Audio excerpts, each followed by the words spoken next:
Hello, my name is William Kumwemba and this is Business Time. It's a magazine program where we bring you major business and economic news stories that are making headlines in the country. And in this edition, we look at strides the country has made towards becoming a digital economy. And also in the program today, domestic debt eases in the second quarter of 2021. We have a report. We have these and other stories. Stay tuned if you could.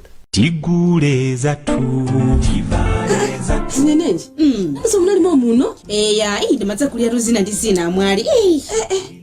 Mande mwachopata. Sugar, apo tukona nkaka.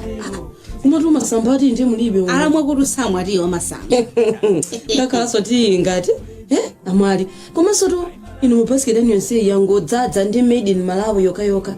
Tamakani moyo tsogola pogula zinthu za kunja. Maganizo amene uri ndobwezera chitukuko cha dziko lino mbuyo. Kugula zinthu zopangidwa kwathu konkuno kumathandiza kukweza ntchito za makampani a dziko muno.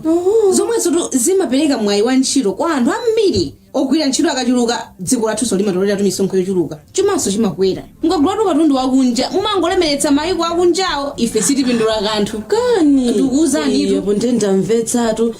Ndandikire pompa. Nene ndikagule zinthu zathu za chimalawi. Sindichedwa ndikire. Tikule zathu tikule dziko lathu. Ndidikire sindichedwa. Dziko lathu bai Malawi tikonde ndi kunyadira za chimalawi tikamagula za kunja.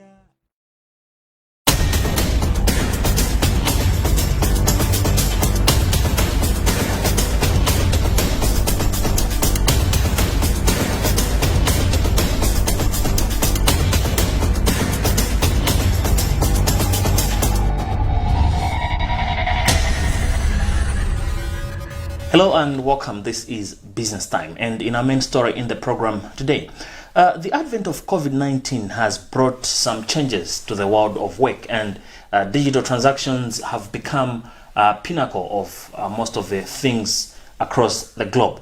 Now, we try to chronicle how Malawi has embraced the concept of digital economy in as far as digital or electronic payments is concerned. Our journalist Chimwemwe Mangazi has the whole story in this report. Evans Paulo has been running a fruit business at Zingwangwa Market in Blantyre for the past 5 years. He cares less about protecting himself and his customers from the coronavirus as he goes about his business without wearing a mask at a crowded marketplace. He is willing to receive payment from his customers through digital platforms, but claims the customers are not forthcoming to explore the available platforms.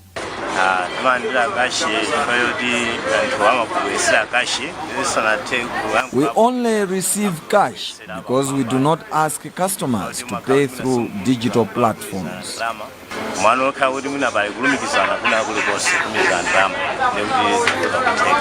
His counterpart, Tom Malunga, selling plastic bags, says it does not make business sense considering charges on the digital platforms since they sell low-value items. It make business no sense because of mobile charges.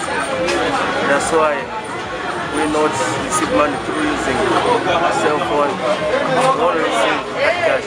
However, Hamlet Katunga, who runs a grocery shop at the market, says some customers prefer to pay using digital platforms, especially when they run out of cash. I've been seeing people coming here buying with Airtel money, Kwamba.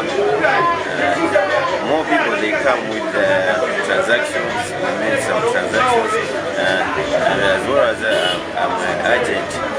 I do transfer money, send money, buy escrow units. So it has been very simple to me to do business like that. Maybe at a day, they come maybe 10 or 15 or more than that.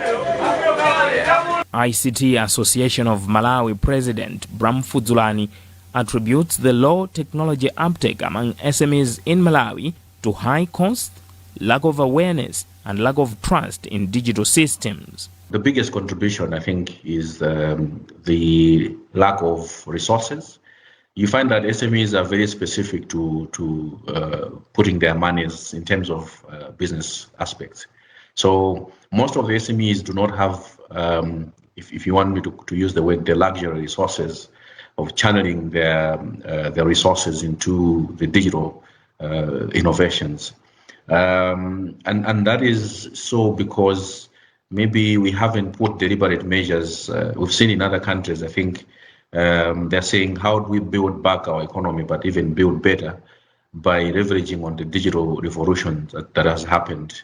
And then they are putting like special programs and special innovations that SMEs can actually tap into without them having to invest directly in those kind of digital innovations. So maybe that is one thing that we have seen in Malawi also lagging behind.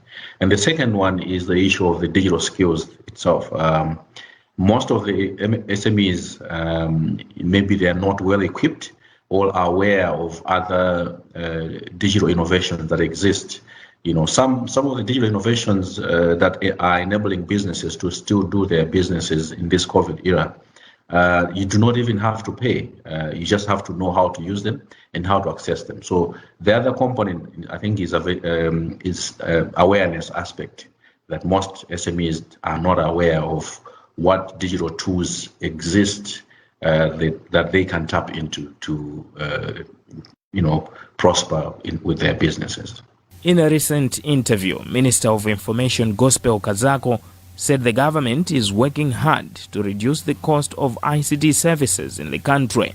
We are working around the clock to make sure that our people do not continue to suffer because they have cried enough.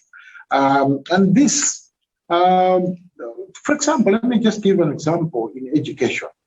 For us to educate, say, 20, 30,000 people, it requires huge infrastructure.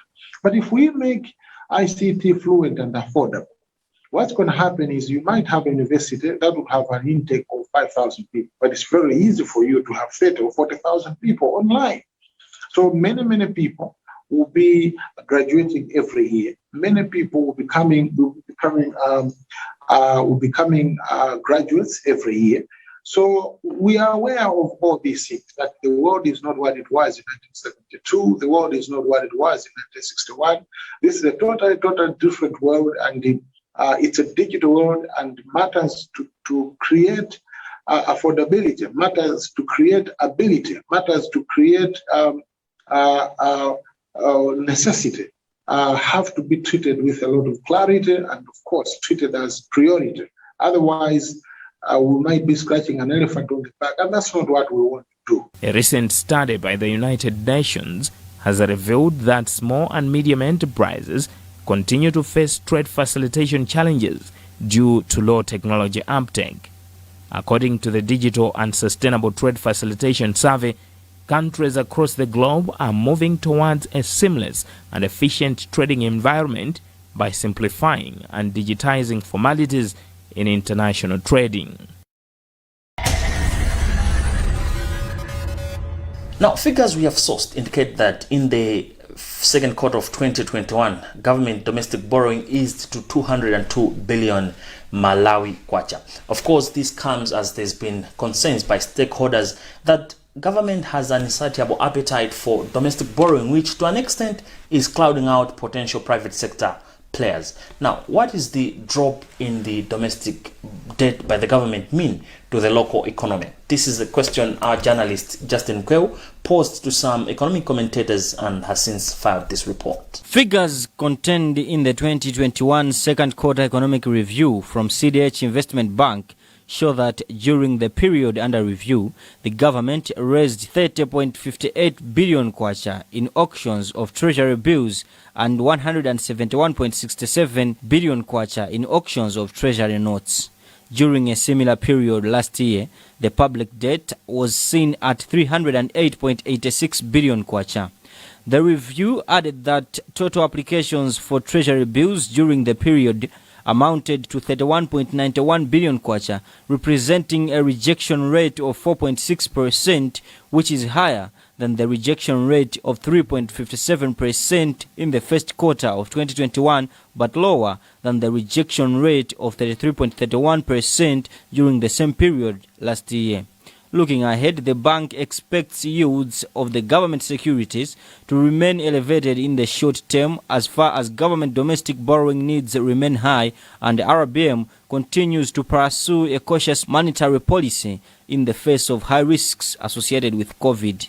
The report says in the long term, however, a possible policy rate cut when macroeconomic conditions improve and aimed at supporting economic recovery from effects of COVID could lead to a decrease. Commenting on the figures, economists from the Malawi University of Business and Applied Sciences, Bechani Chereni, attributed the drop in public debt to a pick up in the agricultural marketing season. We have been in a relatively non-lean period. By that, we mean that it's a period where maybe the Malawi Revenue Authority has been able to raise some resources because it's a period where economic activity is quite high, and therefore people would have been paying the taxes. So maybe the government would not have seen any reason to borrow more. The second reason is that maybe there hasn't been the resources for government to borrow.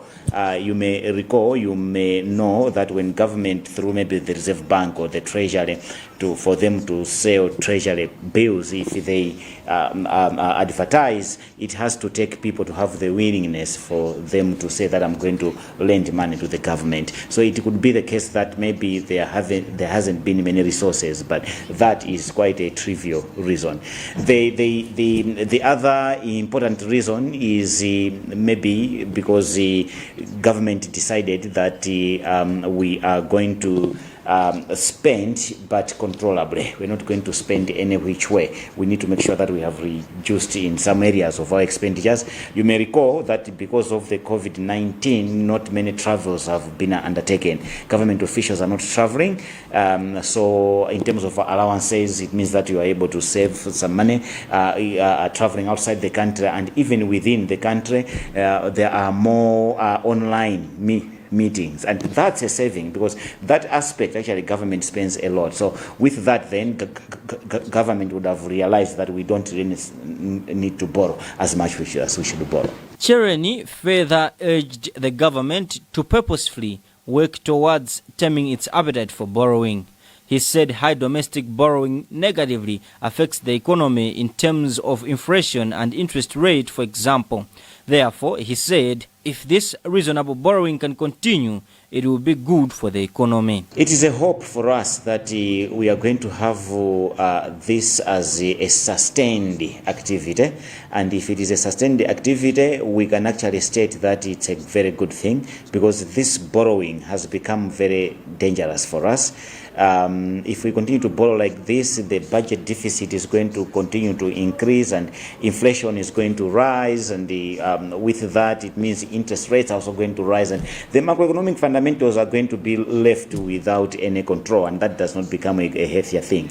But if this continues, like we said, we hope that it is going to continue, then it is a healthier thing. However, looking at the way the economy is and the ambitions that we have, when we consider the budget, the way the Minister of Finance announced in Parliament, we think that it's maybe one of those once-off things. Economists and businesses have been advising government to curb its appetite for domestic borrowing, describing it as expensive and not healthy for the economy.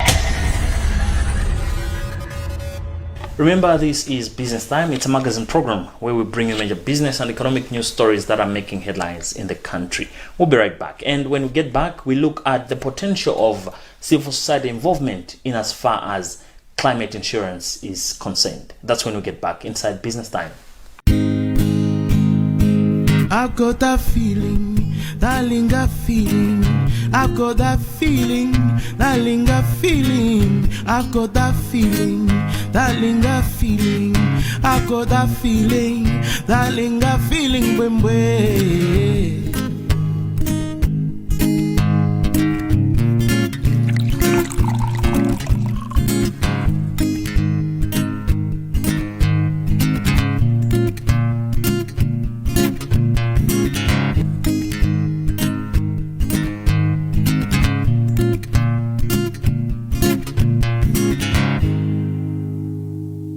Made from fresh local fruits of mulberry, jambula, rosella, strawberry, plum, white guava, and white peach, and naturally fermented for 1 or 2 years in our cool cellar, comes Malawi's own Linga. Here's to a smooth taste, unsurpassed quality, and distinctive fruit wines. When in Malawi, it has to be Linga.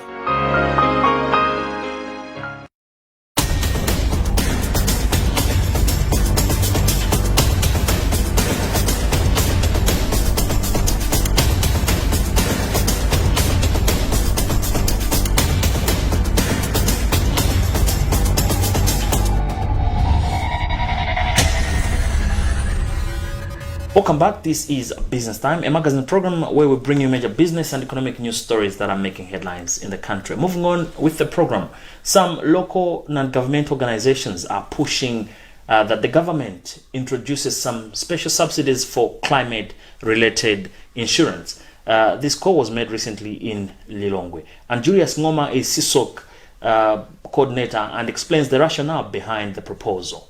Because we already know that whatever happens as a country, the rainfall season will always be unpredictable.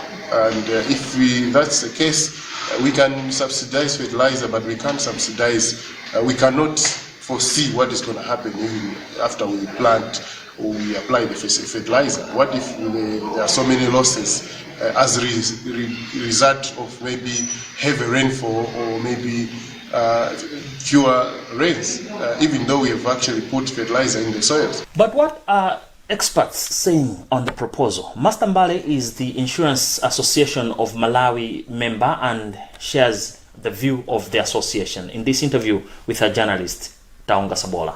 It is important for the farmers to buy climate insurance in the sense that when there is drought or flood that has affected them, at the end of the day, the insurance companies will come in and compensate them or pay them something so that their life should continue, not be affected because of the drought.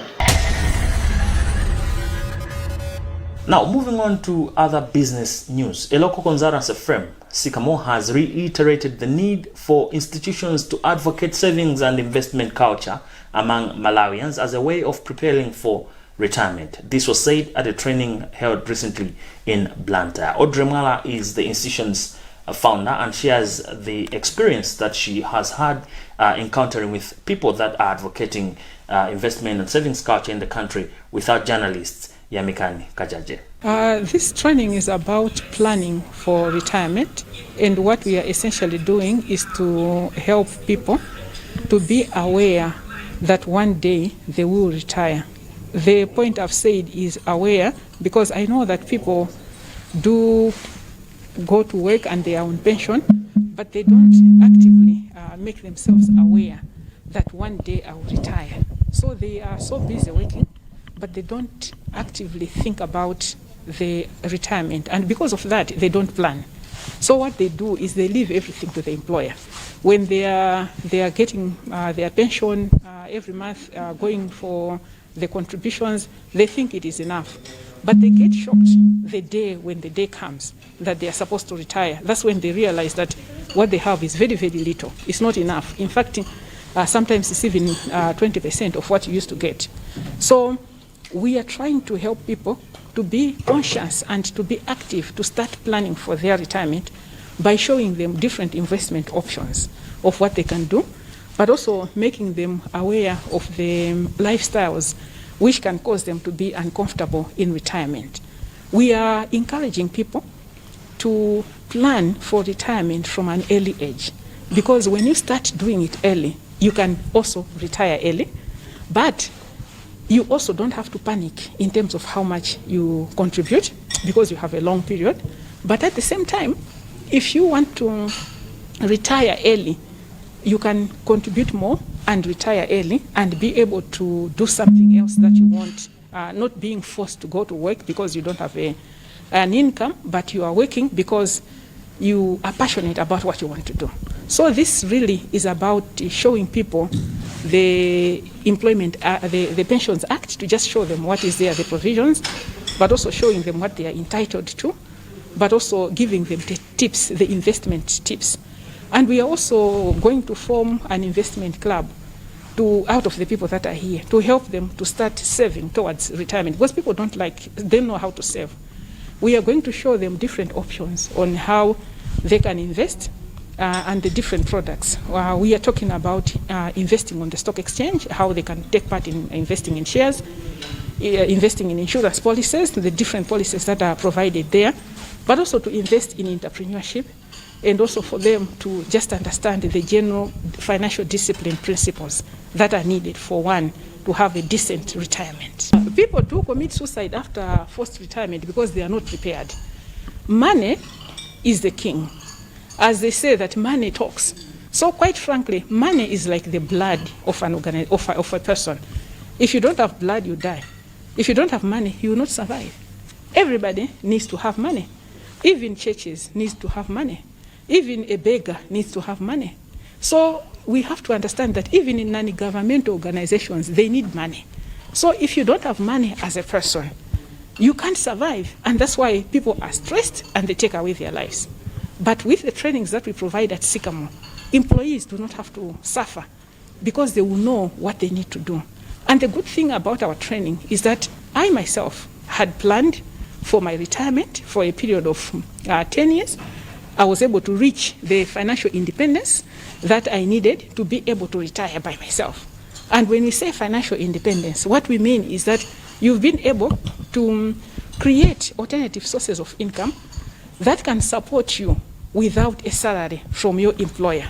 And really, retirement should be a time when you should be happy that you've done your work and now you are ready to rest. But you can only rest happily when you have the money to support you. Now, that story brings us to the end of today's edition of the program Business Time, a magazine program where we bring you major business and economic news stories making headlines in the country. On behalf of the entire production team, my name is William Kumwembe. Always remember, if it doesn't make money, then it doesn't make sense. Bye for now.